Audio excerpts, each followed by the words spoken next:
En la profundidad de las montañas, cubierto por niebla perpetua, se encontraba un pueblo abandonado llamado Valle Oscuro. Su existencia era un susurro en mapas antiguos, un nombre que los locales evitaban mencionar. Durante décadas, nadie se atrevió a adentrarse en sus ruinas.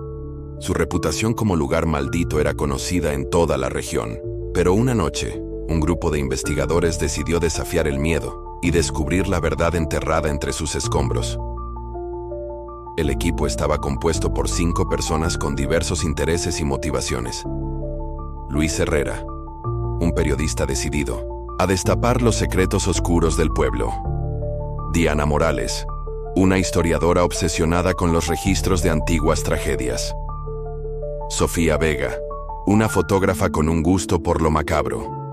Rubén Torres, un guía local que conocía rumores pero nunca había estado en el lugar. Clara Méndez, una médium que sentía un inexplicable llamado hacia Valle Oscuro. El grupo se reunió al amanecer en la base de la montaña. Rubén, aunque renuente, lideró el camino mientras los demás discutían las historias de desapariciones y muertes que envolvían el lugar. El paisaje cambió drásticamente mientras subían. El aire se tornó más denso, y la vegetación parecía marchita y extraña.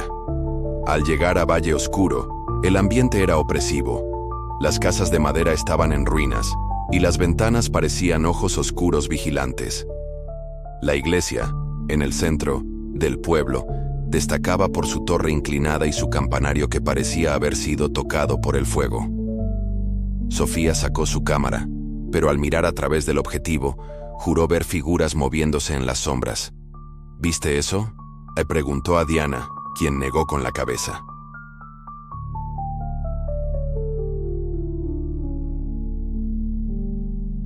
Mientras exploraban, Diana encontró un diario en una de las casas.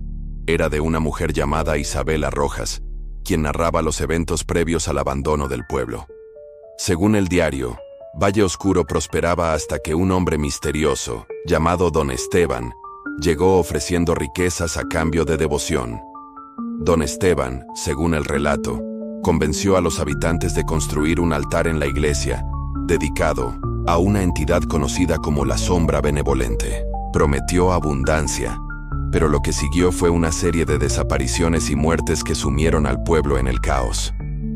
La médium Clara comenzó a percibir presencias.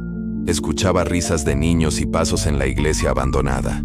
Decidió entrar, encontrando símbolos tallados en los bancos y un extraño olor a cera quemada. Mientras tanto, Luis y Rubén exploraron un sótano bajo una de las casas y encontraron huesos humanos enterrados con símbolos dibujados alrededor.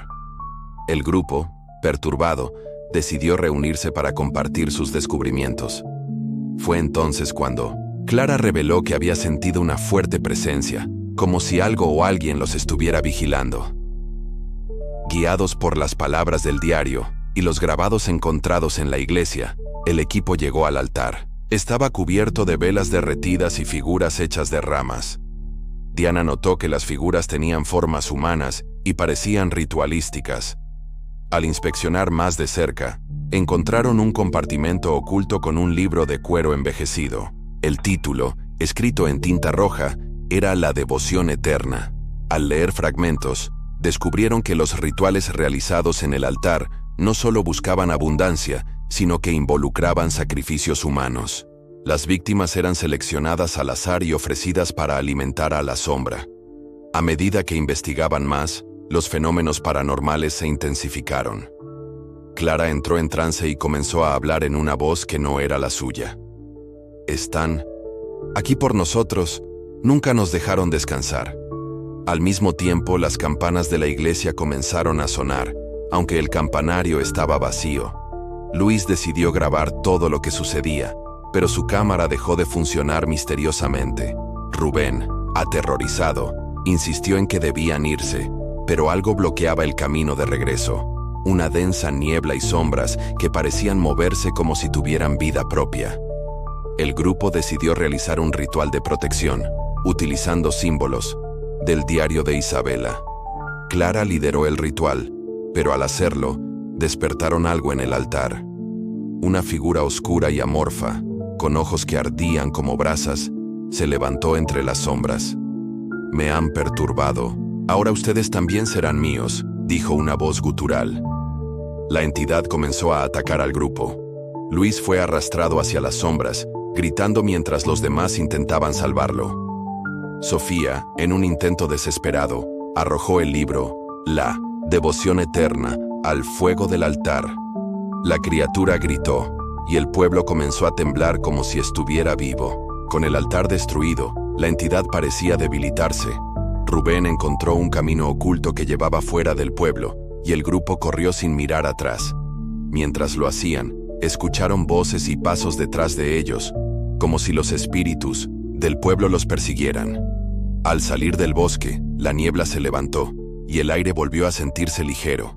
Sin embargo, cuando miraron atrás, Valle Oscuro ya no estaba. Solo había un claro vacío, como si el pueblo nunca hubiera existido. Días después, Sofía revisó las fotografías que logró tomar. En una de ellas, vio las figuras de los habitantes de Valle Oscuro, parados en fila detrás del grupo, observándolos con expresiones vacías. Diana decidió escribir un libro sobre su experiencia, pero cada vez que intentaba escribir sobre Don Esteban o la sombra, las palabras desaparecían de la página. Clara, por su parte, se retiró del mundo espiritual, afirmando que nunca volvería a entrar en contacto con lo que nunca debería haber sido despertado.